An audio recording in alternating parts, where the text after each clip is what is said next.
Thank you, everybody. Welcome to today's session of Active Teaching Lab. My name is Lane Sunwall. Today's presenter is Lois Scheidt. And just a little bit about Lois. Lois Scheidt completed her PhD in Information and Library Science at Indiana University. And while at IU, she built an international reputation as a scholar of adolescent internet use, social digital science, and digital ethics. Her current research projects focus on digital ethics, intellectual freedom, and social media policy and use in libraries. Currently, Lois teaches both undergraduate and graduate students at the School of Information and Science, as well as the Helen Bader School of Social Welfare. Her courses include digital technology, information science, and informatics, library science, and business. Today, she joins us virtually to speak about teaching and AI ethics in today's digital classroom. Welcome, Dr. Scheidt. And Lois, I'm going to give you access to share. So thank you for that introduction. And I kind of want to dive in because I want to make sure we've got some time at the end for you guys to play with this if you choose to do so. So my first comment is AI is here to stay. And I, like everybody else, can wrap my head around it has really begun to complicate our lives as instructors in this last, 11 months or so. Lane and I were talking yesterday, and I said, as a technologist, I can't think of anything that has been released that we are seeing this kind of quick movement that we have to make as instructors to absorb it, or at least make decisions about how we're going to handle it. When ChatGPT was released last November, I started hearing kind of three discussions of what we could do as instructors. So one was, I'm just going to do everything in class. Everything will be done with blue books. We're going to go back old school. And I'm old enough that I know that old school isn't perfect either. It has its major drawbacks as well. And so, yes, it's something we're comfortable with, and I get that. But is it solving the problems or just creating new ones? I heard a discussion of I'm just going to outlaw it. And in some classes, that may be appropriate. I'm going to talk about that in a second. And then folks like me who are saying, let's figure out how to integrate it. And so what we kind of have to look at as instructors is what are the core competency requirements of our classes, and how much of those must students be able to do from memory, or at least without computer support. And then we can nod and say, okay, there's a whole bunch of stuff that now we can do with computer support that maybe we don't have a history with. I tell my students that I'm old enough that when I took statistics as an undergrad, I was not allowed to use a calculator on exams. I had to memorize all the equations. And for exams, I was allowed to use a 3x5 card with notes on both sides.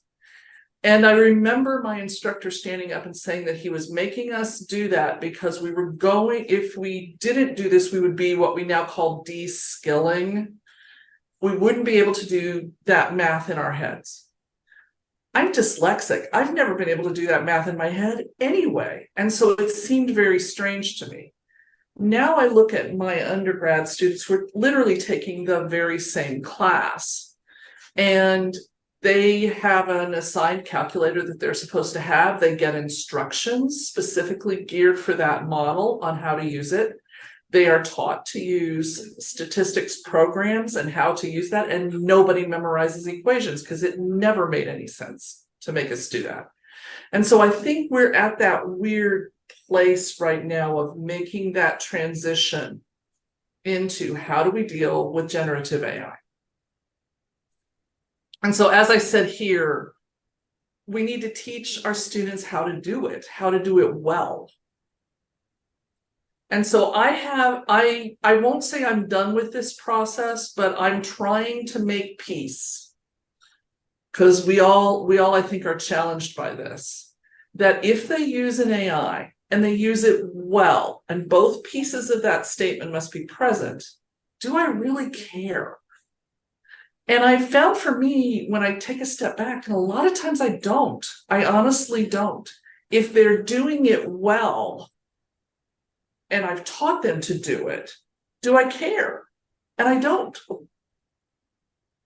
So thinking about all of these things, I had to look at how would I fit this into my classes.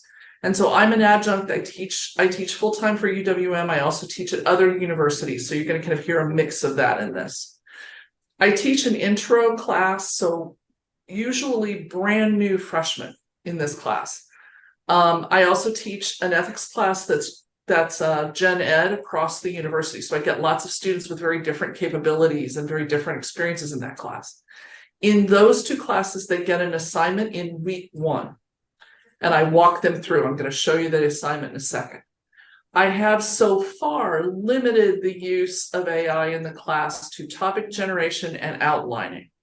I think that's transitional because right now they need to learn the capabilities of these tools rather than what probably all of us here started seeing, as early as December last year, certainly by the beginning of spring semester.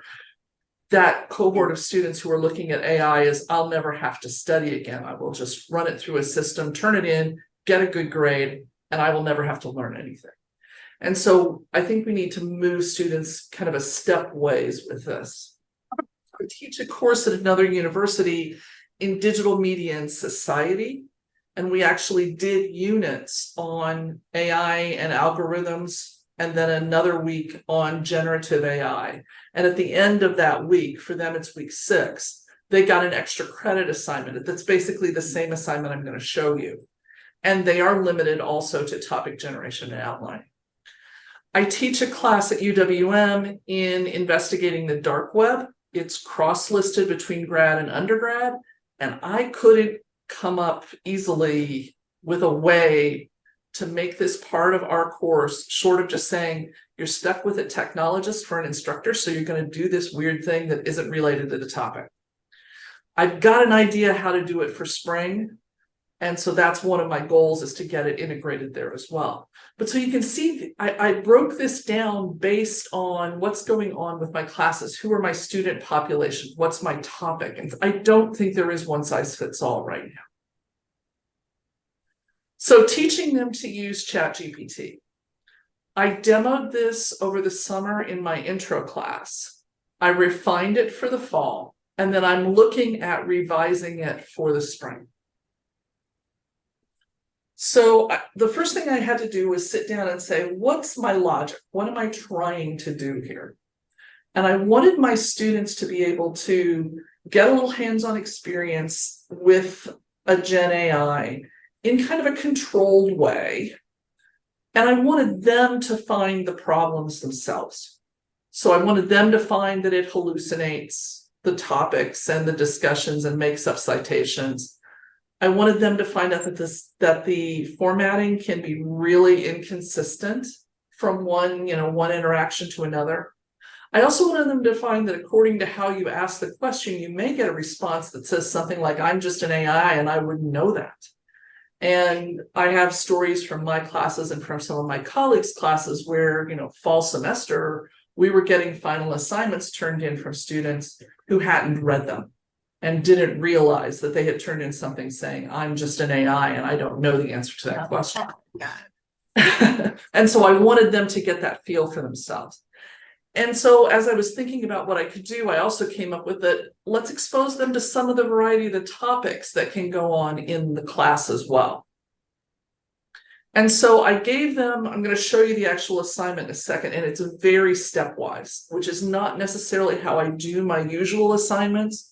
But since I knew I was looking at students who were not going to, have either structured experience with these tools or maybe no experience at all with these tools. And so I started by asking ChatGPT, myself as a user, to generate a list of topics related to the course. And so I began a new chat. I labeled them each by the course, which is handy because then you can go back to it and say, I need another 25 or whatever. but I asked it to generate 75 short undergraduate level information studies prompts, information studies being the field for that intro class. And you can add more. You can just go back in and say, I need another 25 or I need another 50, you know, whatever happens. And then I went through that list and curated it and said, which ones are related to what we actually teach in this course? Like a lot of overview classes, there are many more topics that we could be offering than we can do in a 16-week class. And so then I went through and I built an Excel table, pulled in all the names of my students, and I assigned a topic to each student individually. And then I did it in the structure you see on the slide. And so the example I gave is analyze the role of social media in shaping public opinion and political discourse, provide citations. I added that provide citations to each one of them myself. That's not something that came from the ChatGPT process. And so here's the assignment. You can see it's pretty detailed. You know, open this, create a Word document or another word processing document, put these headings in and do these processes. What I wanted them to do was to take that prompt that they were assigned, plop it into ChatGPT, take whatever output they got, paste it into our word processing document, and then verify it. And so they were verifying for 3 areas. Are the facts in the output correct? I pointed my students, I said, check Wikipedia, you know, depending on the topic. And I wasn't expecting them to do a huge amount of research, although some of them really dug into this. But just give me a general feel. Is what it's saying correct? Does it visually look like your assignments? So if you were given an assignment for a short essay process, did you get something that's numbered lists? I mean, it prints out weird things from one time to the next. And then verify the references. And for my summer group, I didn't think that piece through. And so I got a lot of them that had just gone to Google and they were hitting paywalls. And so we got a lot of answers saying, well, I can't find it anywhere, but I can't tell if I can't find it, or if it's just not there, or if it's behind a paywall. So my modification for my fall group was the note you see here. Go to the UWM resources and use those. And that helps because my intro students often don't have experience using academic library resources, and they need to do that for their final project. So it's a little bit of, you know, we'll get you in there as sneaky ways as we can. And so the output for the fall group was much better in them saying, I checked Google, I checked the library, this citation doesn't exist. Or I checked those resources, and what I found is this person does publish on this topic, but none of these titles match anything they've published, which is useful. And so then you go in and they were asked to ask ChatGPT to generate an outline for the topic, and then pick one of the areas from the outline and write a short essay on it and include citations. And so by the end of this, they've looked at ChatGPT, they've looked at what the resources were, they've done a little bit to learn a little more about that topic that we're going to touch on later in the semester. And so I'm moving them the right directions, I feel like. When you're coming up, as many of you know, when you're coming up with a new assignment like this, and there isn't a lot of available landmarks to say what to do or how to try it, you got a bullseye on the wall, and you're hoping you hit the wall. If you hit the bullseye, it's going to be, you know, icing on the cake. This one initially this summer, I think, came in somewhere between the red and the yellow, which I had really not expected that it would go quite as well as it did. With that refinement of sending them to the UWM resources to verify those sources, I would say I'm in that second yellow. I'm still not perfect, but it's early days and this is kind of all experimental. And so I'm actually happy with where this assignment has worked in the past. So what did they gain from this? They found the things that AI doesn't do well. I didn't have to tell them. And of course, we all know if we stand up front and lecture, about half the room, if we're lucky, is not listening. This one, they actually got to have conversations because I did it as a discussion board. And, some of my students who kind of blew it off in their own process then came back to somebody else's comments and said, oh, you're right, mine is number 2, and that doesn't look like what I should do for a short essay. So there was a lot of, I think, a little deeper learning, a little deeper thought going on in the process. They got lots of weird output, so that was great. A couple of them did have AIs that said, like, I don't know about that thing, which is cool. They got that hands-on experience I wanted. They got exposure to a bunch of topics, and some of them have even come back and told me, hey, I think I want to dig into this more for my final paper, and that's glorious. They also got that for the fall group. They got that early work with reaching out to the library, which I think is immensely important. But what I hadn't expected is I got some stuff from this too. And so one of those is, by getting this large number of topics generated by the AI and then going through and curating them, it was a good point for me to sit back and say, are we talking about the things we need to be talking about in this class? Are we covering these topics at least in ways that are, useful to our students, are aligned with what's going on in our larger environment? And again, in an intro class, in an overview class, the course both has to be set for a while and is never really set. And so it's a good thing to kind of revisit that. It also gave me a really early heads up on my students who either had problems following detailed instructions or chose not to. And so I ended up with that kind of knowledge of saying, okay, I've got this student who, is arguing with me now about the assignment and literally seems to have trouble following instructions. And so now I know that I need to do additional work with that student. So it's really useful.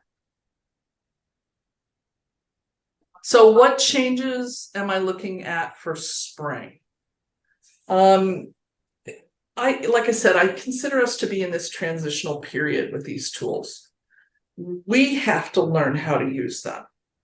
And that, I think, is a much bigger challenge than it sounds like, because these tools are constantly evolving. All of us come in with very different experience in using technology, but we've got to figure out how to use them ourselves. And so in thinking about that, I'm trying to come up with a way to integrate this into my dark web class in a way that doesn't just seem real chunky. I've got a kind of a rough plan that I'm perking on at the moment. I want to do away with, I had the previous classes, if you use ChatGPT, you had to use a disclaimer. And it's a fairly chunky disclaimer. I'll go back to that slide in a moment, because it says, let me do that. Sorry.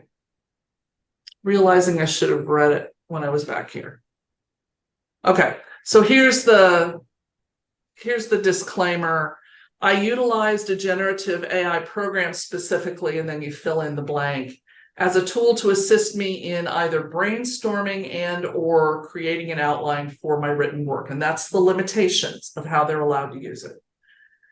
It is important to note that while I've used the AI program for generating initial ideas and structuring my work, the actual paragraphs and essay content were written by me following ethical guidelines. Therefore, I employed the AI program responsibly as a supportive tool to enhance my research and writing process. And if you think I'm beating them over the heads, you are absolutely right. That's exactly what it's about. And so I think it was appropriate to do that for summer and maybe even for fall, because we are so new days in this stuff. But for my spring class, what I'm looking at doing, here, get back to slideshow, is using a more standard citation process. And so asking them to give me a standard, my intro class can use MLA or APA. So asking that group to cite ChatGPT using standard kind of structure, but then also share the unique link that will take me to their specific chat. And when I redo that assignment, it will have the instructions on it. I gave you what the link looks like here, but you can easily search this and find the step-by-step instructions that you click here and click here and click here, and you get that unique URL. Now, that URL is only an overview. It doesn't give you every piece of the discussion. For my undergrads, that's probably okay. At least we'll see if it works. For my grad students, we're going to use what APA recommends, which is you include the entire full conversation in the appendix of the paper. Different level of requirement for them, hopefully different discussions. So that's where I'm moving. The assignment will probably still look very much like it does now, stepwise. It's really how they go forward from that assignment that will change with these. Okay, so that's what I'm doing. And here's what I put up for the hands-on activity. You've got the same kind of instructions on Lane's paperwork, but I'm happy to answer questions if you have them.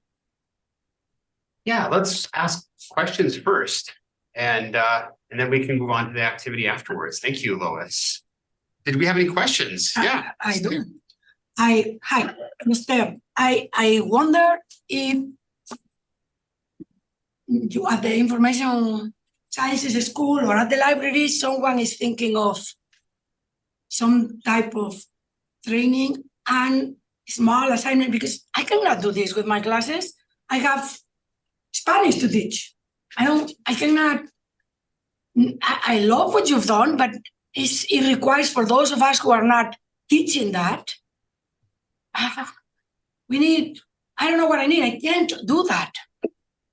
Well, so first, I think you can. You just have to figure out how to integrate it in your class. And I do understand that's challenging. Obviously, for one of my classes, I didn't include it immediately. Are there things going on campus to get students trained? I don't know the answer to that. I'm pretty sure there are. The problem is going to be that right now, again, we're in transition with this. And so the students right now are teaching each other. And that's train wreck time to me. And so if we want to sit back and say we're just going to let that happen, that's okay. My choice was to try at least to get ahead of the curve. Now, how you want to handle it in your class, I've got a variety of ways I've handled it. And my dark web class in criminal justice, they are not allowed to use it, period. It flat out says that, because I couldn't figure out how to make that transition. That doesn't mean they're not using it. And that's a whole separate thing of, how do you deal with it when it gets used in ways that you didn't support in your class. And the only advice I've got on that is you have to grade it with what you've been presented, because we have absolutely no tools right now to tell what has been ChatGPT created and what hasn't. I'm not worried about the cheating. I'm worried about preparing the students to what you've done. Is that because of the structure of the language courses you're teaching is it's so integrated? Because of the time that something like this would take. It doesn't take that. It honestly doesn't take that long. It honestly doesn't take that long. This was one assignment I recorded a couple of little short pieces. I probably recorded less than 10, 20 minutes of stuff. And they got the assignment as part of their intro week kind of assignments to set them up for the semester. And the grading was simply, did you complete it? And so it really didn't take any additional time at all. Yeah, but you have the training. You know what you're doing, Lois. I don't. But so anyway, I appreciate your well, and so I need to follow up on that. Totally. You may not be able to do this for spring semester. I get that. All I'm trying to underline is you're going to have to learn how to use it. Okay. Because this is not going away. I noticed that. That's why I'm here. This is not going away. Me too. Sarah, and then. Okay. So I do have a question, but let me just share a comment. So maybe it doesn't work all the time in all of your classes. And I think that was what was so beautiful about how Lois said, works in these classes, trying to figure out these classes. But you gave a beautiful active teaching lab presentation about how students brought in culture and talked about food. And this seems to me like something that you could have them do something like this. And I don't know how much teaching you have to do. It's especially if it's a very low stakes, you can say, use these prompts. You could almost copy your assignment, but change what they look for. I agree for that class, I can do it. Not. Yeah, you may not have One caught, hour. you may not have caught, but for the class, this is not a UWM class that I'm teaching. I'm teaching it at another university, but I have a class called Digital Media and Society. They got this as extra credit. So it was not it was, you know, it's icing on the cake for them. And about half my class did it, which is par. These are mostly juniors and seniors, so they're thinking about it a little differently. But it at least for about half the class, they got this kind of controlled exposure that I think we need to do. The idea that, you know, I started hearing it from some of my students as early as December last year, that the students were teaching each other how to use this as a way to avoid doing homework.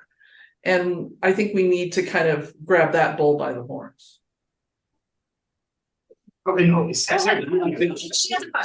Yeah. The other thing is not everybody has to do this exactly the same way. And Exactly. if as long as there are different people doing it in different ways, students are going to get it across courses. Not every course doesn't have to offer the same thing. But my question is, how did your students respond to this?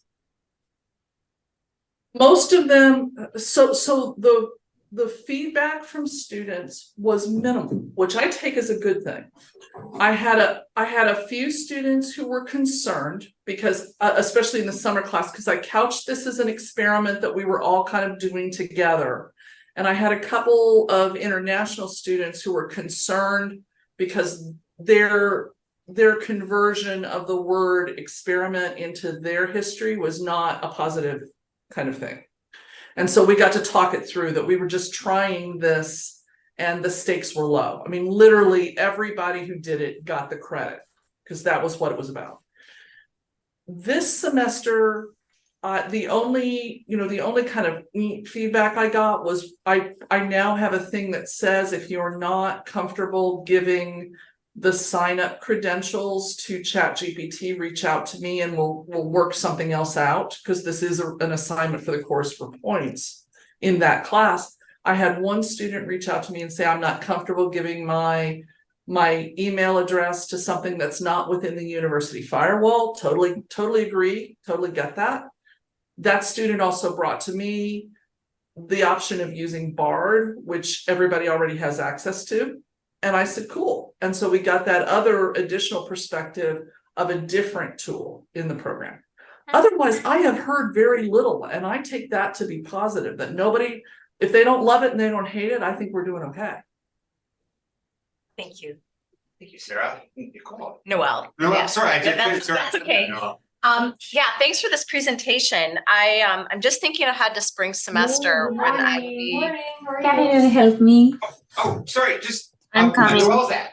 Is I'm that just Teresa? attending a meeting, but I can listen the sound. What do you mean? I just on to listen from here, but the sound is off. So can you please help me to Oh, open the There we sound? go. There- All right.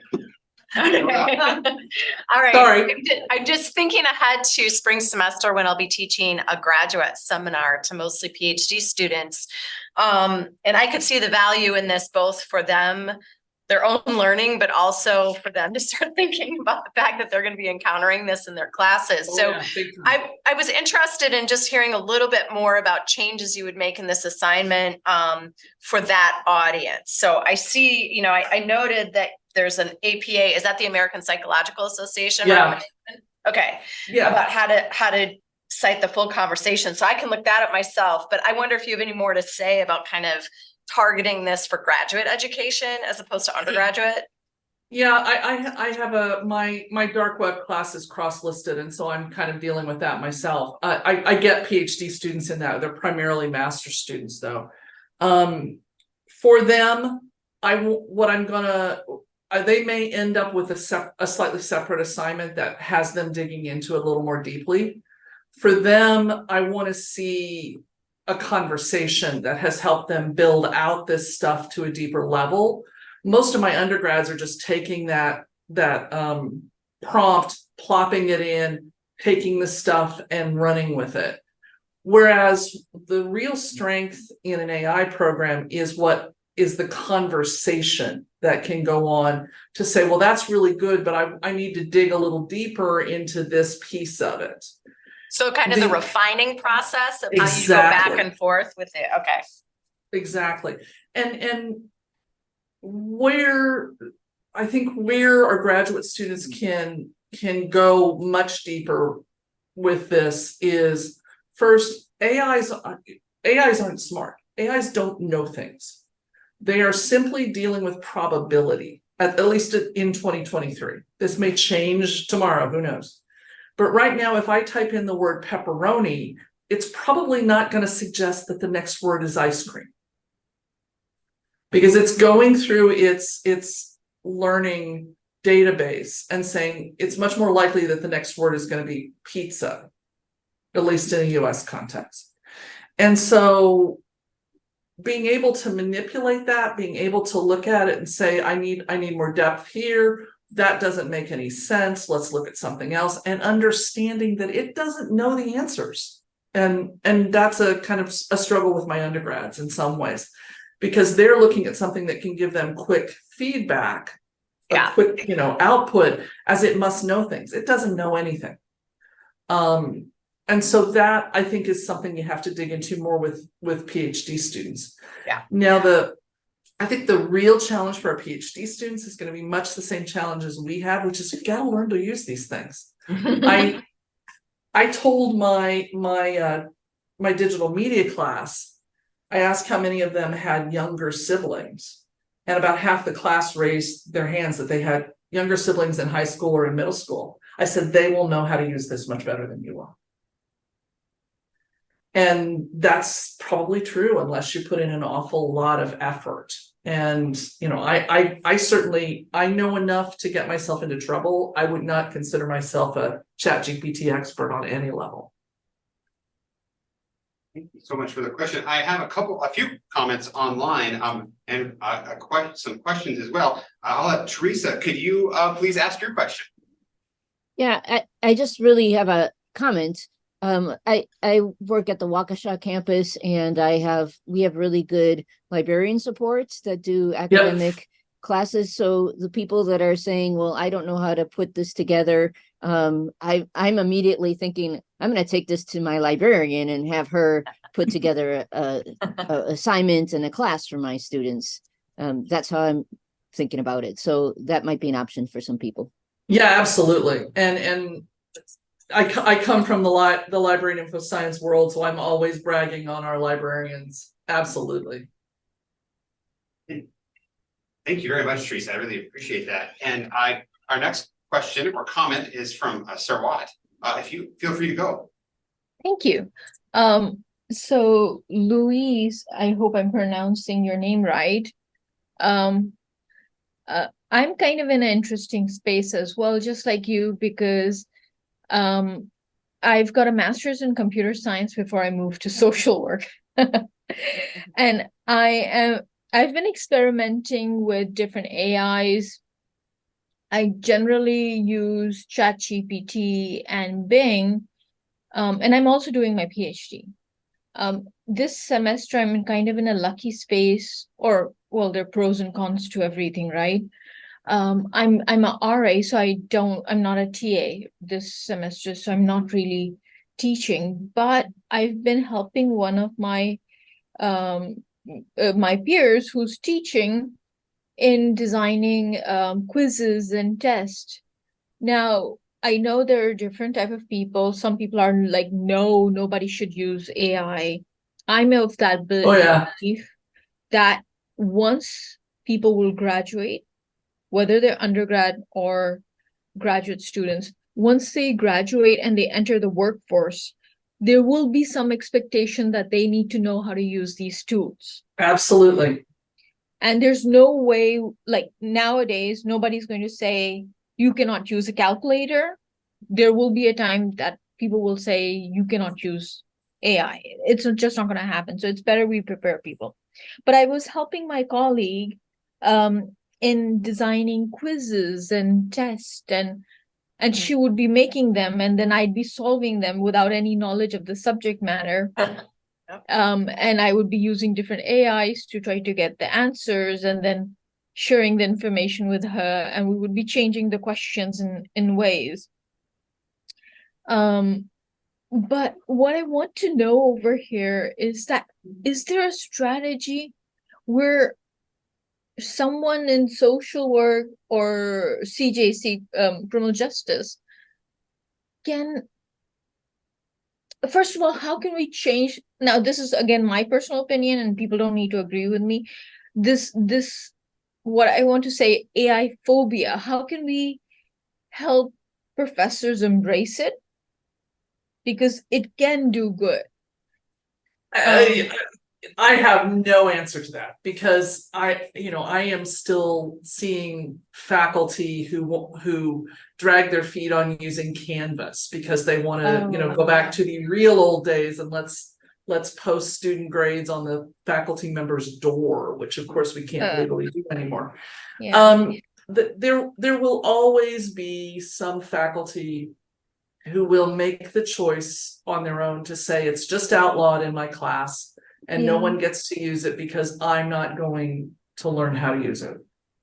And I'm old enough to say that attrition will take care of that over time. It's a little challenging because how quickly we have absorbed generative AI into our social milieu in at least the student population. I really don't know of anything else that we would even be having this discussion 11 months after it was released. Yes, and so, but aren't we coming with the assumption that students would cheat? I mean, why do we, if we won't cheat given the opportunity, why do we assume that others would cheat? well, I think most of us have experience that many students will cheat. And the research certainly says that. Now, the problem is what do we mean by cheating? I can define cheating from my standpoint. From a student's standpoint, the answer is going to be very different. So, I've sat down with students who were copying things off websites that they didn't see that as cheating because it's there, it's free, it's anybody. Why wouldn't I, use that? And that's some of what's going on with AI. Now, I have a little bit of a different perspective here, and as you said, not everybody has to agree with me. Our students are going to be required to use these tools in the workplace. One of the things I'm telling my, my digital technology students now is that, and my media students, is that their challenge as they move into the workplace, as these AIs are just growing exponentially. I feel like every day I see AI in a new place that it wasn't there yesterday, is going to be being able to answer the question, what do I bring to the job that can't be done by an AI?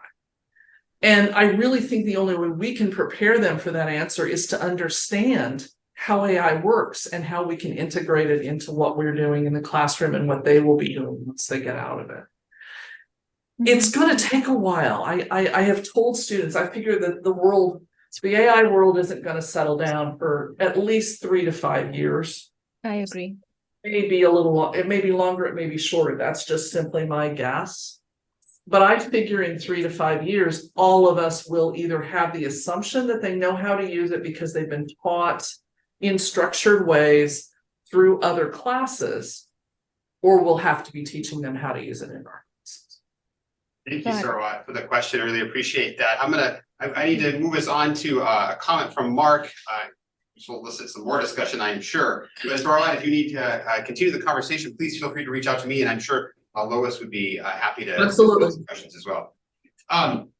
So Mark, again, going back to that really provocative question from Sarah, thank you very much for bringing that up. I think it's a really good think it's something to wrestle with because Provocation is Well, my account. you do a great job at it, but it's one of those things that we always, at least I, especially from my side of things, I'm like, oh, well, just adapt the technology, darn it. Why don't you just do it? Just go figure it out. Like, why don't you don't have time, don't you? You all have plenty of time to do all the other things that you do, plus learn all these different technological tools that keep coming out. So I think it's a really fair question, and I think I'm glad we've been having this discussion. And Mark Sullivan asked, I think the first question from Esther was a good one. Most of us may not have the time to actually do this assignment that Lois described. Right.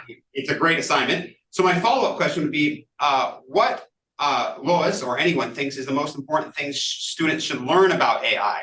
In other words, what part of your assignment, Lois, do you think produced the most learning or awareness about AI? And just 1 second, he had a follow-up because we had some online discussion. And just kind of think, really, I think what he's asking is, how can we just boil down or simplify this assignment for those who aren't really comfortable with the technology or don't have time to do anything really exhaustive? So there's a couple questions in there. What's the most important? How do you think you might boil this down? So I don't have a real easy answer. I will tell you that the primary focus that I take in my discussions with students on this is that AI doesn't know things. So if I ask AI for a recipe for pizza, since I used pizza as an example earlier, it doesn't know what the best recipe is.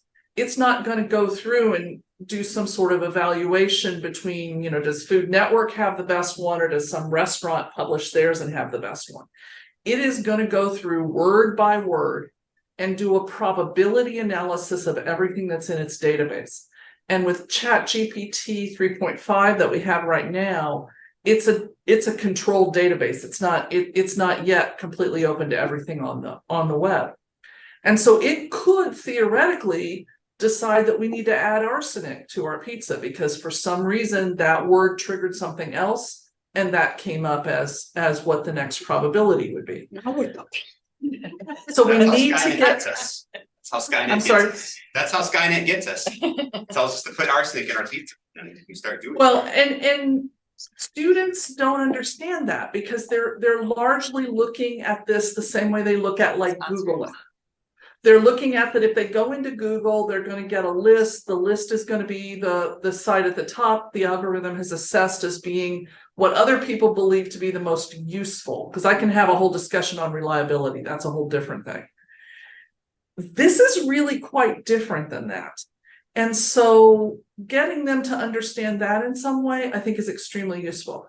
The other piece would be, I always think for these kinds of things, hands-on is going to be much better than me standing up and giving them a 5-minute, don't do this kind of discussion, which I do sometimes as well. But getting them to find out it doesn't always tell the truth. It makes up weird junk and you can't just take it whole cloth and assume you have the complete answer. So I would say those are the big chunks. No, thank you very much. And Mike Mills just has a follow-up. You may have to get creative in assessments. He's suggesting writing the paper, doing the assignment is practicing the skill. And assessing what students know, you might design your assessments so that they are more personal and individual, so AI cannot be used to complete the assessment. So just thinking about some strategies around what the recommendations on it are really simple and easy to do. One is having questions that loop back into the course itself and don't actually explicate all of that information. So having an assignment that says, talk about concept X, relate it to 3 other concepts we had in the course. And I had questions like that built into my class, and then I got responses that I'm pretty sure were AI generated because they were relating it to 3 concepts that we didn't teach.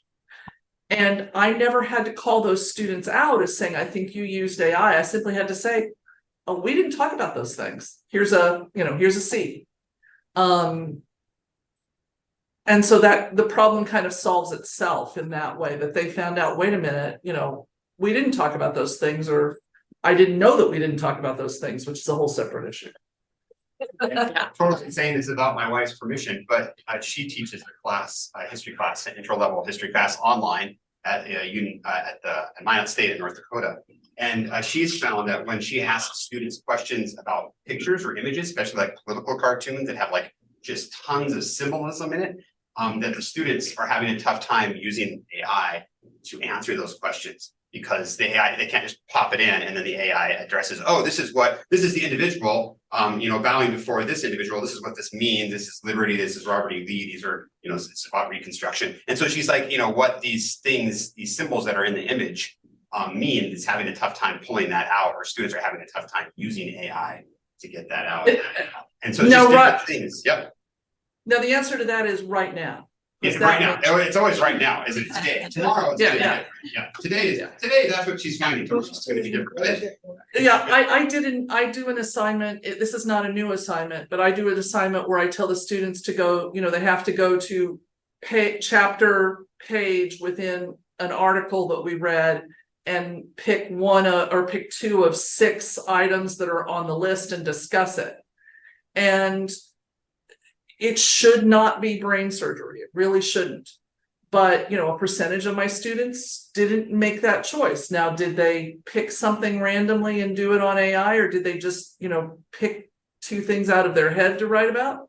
I honestly don't know the answer. And to a certain extent, I don't care, because it wasn't, again, an extremely difficult assignment that they just could not follow through on.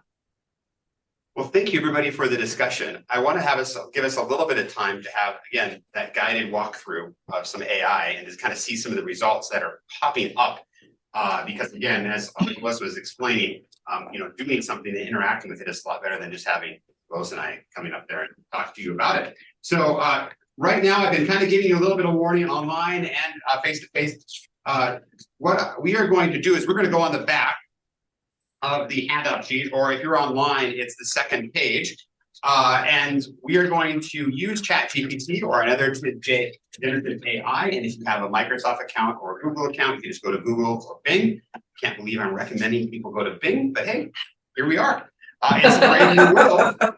And create a sample unit or essay topics for a course you teach. So, say I'm teaching a course on British history. I asked ChatGPT last night, please come up with 100 topics from a course teaching a 200 level college course on modern British history. And it did that. So that's what I am going to have us all do right now. And this is kind of, I think, Lois, is that a fair assessment of what you asked your students to do? Yeah, before you gave the students the option. Yeah, the one thing I found is it matters if you're teaching an undergrad course, explicate that it's an undergrad level. It gets it a little more targeted. It's not a do or die. Thank you. That's a good comment. Yeah, it's always about tweaking that a little bit to get what you need. All right, everybody. What were some of the things that you were finding on those results that you were getting from whatever AI bot you were using? And let us know which bot you're using when you bring it up.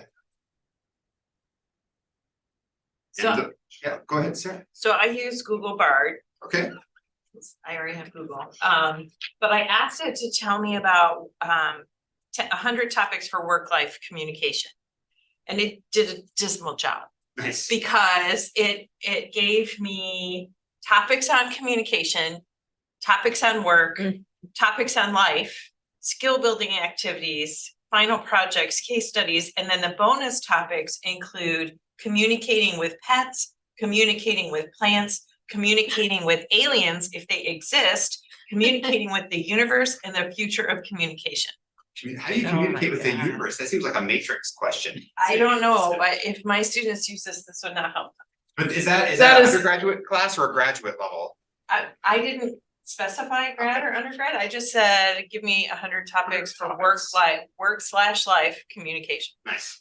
All right. That is probably the most brilliant example of showing that this system doesn't know things. It's simply putting it. One person I was having a conversation with last week structured it this way: it wants to make you happy.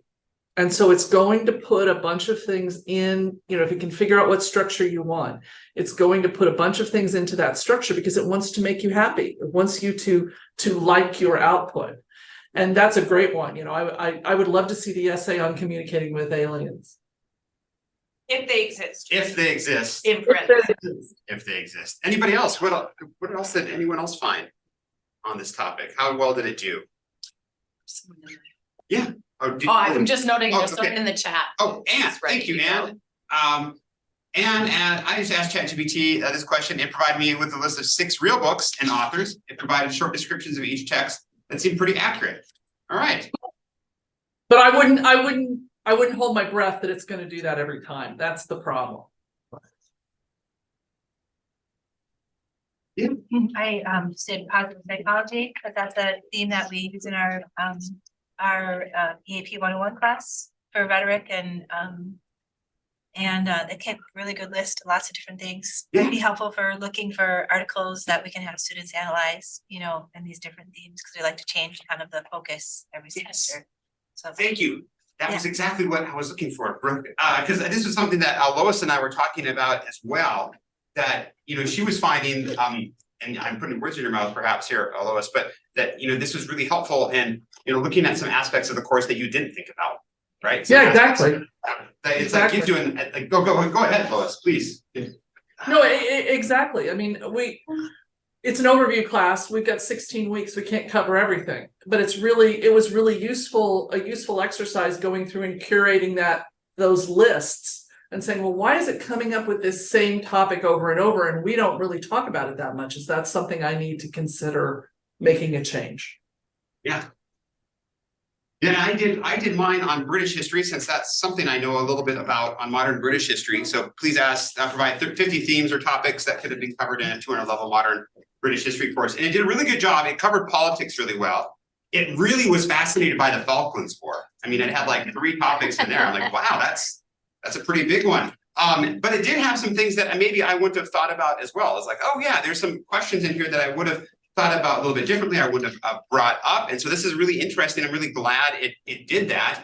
I would have forgotten about chartism. I would have put that in there, but I think that's a really important one, especially from my advisor. So it's just, I think those are some things in there that would have been important to put in. But in the second half of it, it really focuses a lot on the Beatles. Like I said, there's like 3 or 4 on the Falklands. I'm not sure if that outranks, all aspects of it. Doesn't really cover colonialism particularly well, and it doesn't do anything religion, and its social understandings of British history at this period is really low as well. But I think again that just points to where is this getting its information.